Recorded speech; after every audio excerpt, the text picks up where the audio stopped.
क्या नीतीश कुमार बनेंगे India front गठबंधन के सरदार? आपको पता होगा, जैसे कि मैंने रिपोर्ट भी किया था कुछ दिन पहले, यानी कि जो आखिरी मीटिंग हुई थी इंडिया फ्रंट अलायंस का नई दिल्ली में, वहां पे नीतीश कुमार काफी नाराज थे। वो इसलिए नाराज थे क्योंकि उनको शायद ये लगने लगा कि उनकी कोई तवज्जो नहीं मिल रही है उनको, जहां तक गठबंधन की बात चले। लेकिन बात ये हुई कि जब वो बात कर रहे थे और अपना भाषण हिंदी में दे रहे थे, उस समय टीआर बालू जो डीएमके के नेता हैं, उन्होंने कहा कि प्लीज इसका ट्रांसलेशन अंग्रेजी में भी कर दीजिए, हमको हिंदी समझ में नहीं आती। उस समय नीतीश कुमार ने कहा कि हम हिंदुस्तानी हैं, हम हिंदुस्तान में हैं और हिंदी हमारी मातृभाषा है। उसके बाद 2-3 दिन बाद राहुल गांधी ने नीतीश कुमार से बातचीत की और बातचीत का मकसद यही था कि उनको शांत करना। नीतीश कुमार काफी दिनों से नाराज भी माने जा रहे हैं, कांग्रेस पार्टी से भी और गठबंधन से भी।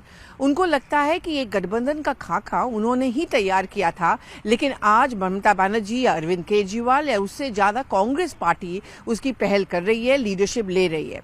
और उनका रोल क्या होगा, क्योंकि ये बात भी चल गई कि जेडीयू के अंदर जहां पे मंथन हो रहा है और जिसके चलते उसके बाद वो अध्यक्ष बने लल्लन सिंह की जगह, तो नीतीश कुमार का आर्म फ्लेक्सिंग या मसल फ्लेक्सिंग चल रहा है। लोकसभा चुनाव के दौरान जेडीयू का प्रदर्शन बहुत अहम होगा।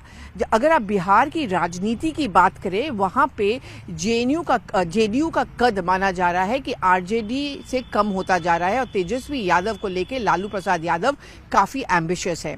ये खुली बात है कि वो चाहते हैं जाहिर तौर पर कि उनका बेटा यहाँ का मुख्यमंत्री बने, लेकिन वो मुख्यमंत्री तभी बन पाएंगे अगर उस जगह पे वैकेंसी हो और नीतीश कुमार हट जाते हैं। एक समय में लालू प्रसाद यादव और नीतीश कुमार की अच्छी खासी दोस्ती थी, वो दोस्ती खत्म हो गई जब नीतीश कुमार बीजेपी के साथ गए और फिर घर वापसी की बात हुई जब नीतीश कुमार आरजेडी के साथ होकर यहाँ पे एक गठबंधन में रहे। अब कांग्रेस पार्टी को पता है और बाकी जो घटक दल हैं इंडिया फ्रंट के, उनको ये पता है कि नीतीश कुमार काफी अहमियत रखते हैं। एक तो वो हिंदी हार्टलैंड बेल्ट से हैं, बिहार से हैं, वो जिस समुदाय से आते हैं, वो शायद इन सब मुद्दों पर नरेंद्र मोदी को 2024 में कम से कम टक्कर दे सकते हैं या वो स्थिति में रह सकते हैं।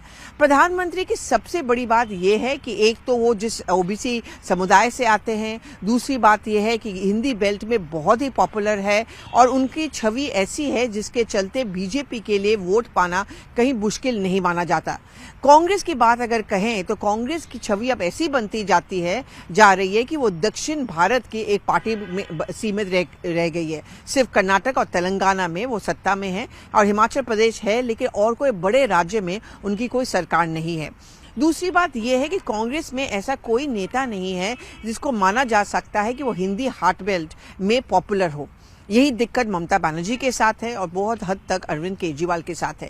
नीतीश कुमार ही ऐसे एक नेता हैं जिनको माना जाता है कि वो हिंदी हार्ट बेल्ट पॉलिटिक्स में वो टक्कर दे सकते हैं भाजपा को और नरेंद्र मोदी को।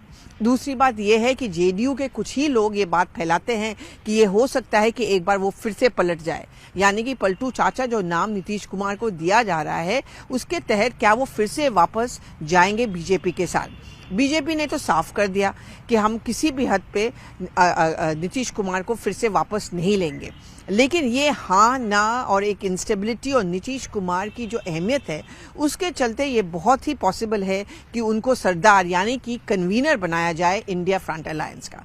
इसके चलते वो बहुत कुछ तीर निशाने पे होगा, यानी कि जैसे कि मैंने अभी कहा है, हिंदी हार्टलैंड बेल्ट पॉलिटिक्स में नीतीश कुमार शायद एक टक्कर दे पाएंगे नरेंद्र मोदी। कम से कम इंडिया फ्रंट अलायंस का ये मानना है, जिस समुदाय से वो आते हैं और वो नरेंद्र मोदी ब्रांड और पॉलिटिक्स को बखूबी से जानते हैं। अब देखते हैं कि इंडिया फ्रंट अलायंस क्या आपसी रंजिश और मतभेद को भूलकर नीतीश कुमार को लाकर वोट ट्रम्प कार्ड खेल पाएगी, जो अगले मीटिंग में ही तय होगा।